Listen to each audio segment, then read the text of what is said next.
Tashqariga chiqishdan qo'rqmaysanmi? Qo'rqaman. Mana bu ulkan mashinani boshqarish, mana bu haqiqiy qo'rquv. Bundan ham chiqarib olishibdi. Qayerga ketyapsan? Jin ursin, men nimanidir bosib yubordim. Kim sendan tugmani bos deb so'radi?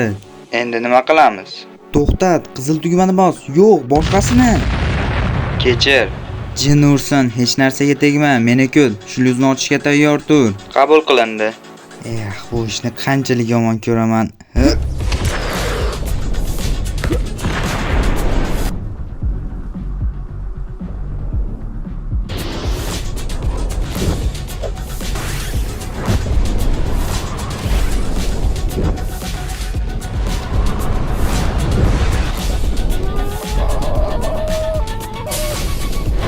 Unchalik ham xavfli emas ekan. Bo'ldi, men joyimda.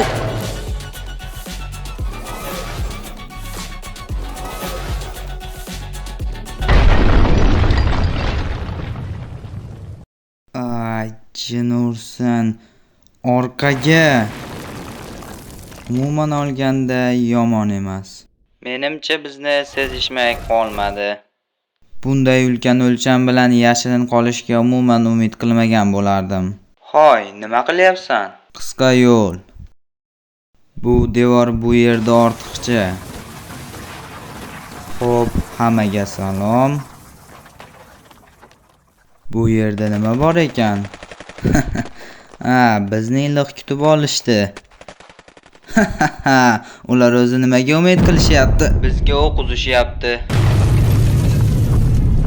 Boshqaruvni yo'qotma, hozir qulab tushamiz. Endi bu ishni tinchlik bilan hal qilib bo'lmaydi. Endi o'zingdan ko'r. Insoniyat ikki lagerga bo'lindi. Aholining yarmi yerda qoldi, qolgan yarmi esa Marsga joylashdi.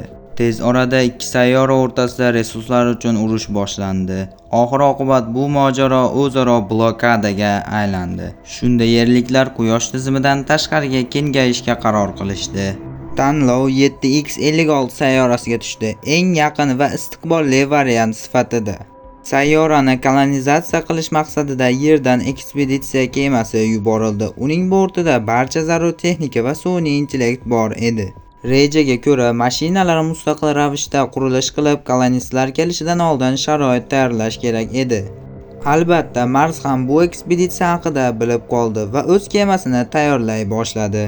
Ekspeditsiyalar 1 yil farq bilan uchirildi, ammo sayyoraga yetib borish uchun 70 yil kerak edi. Bu vaqt ichida Yer ham, Mars ham 7X56 sayyorasi haqida asta-sekin unutib qo'yishdi.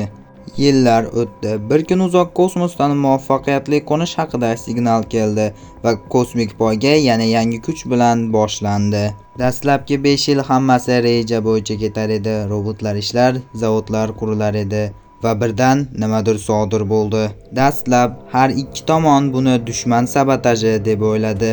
Lekin Yer ham, Mars ham tomonidan kelgan ma'lumotlarga ko'ra, bunda dushmanning aloqasi yo'q edi. Hech kim nega ekspeditsiya birdaniga aloqaga chiqmay qo'yganini bilmas edi. Efirdagi to'liq sukunat.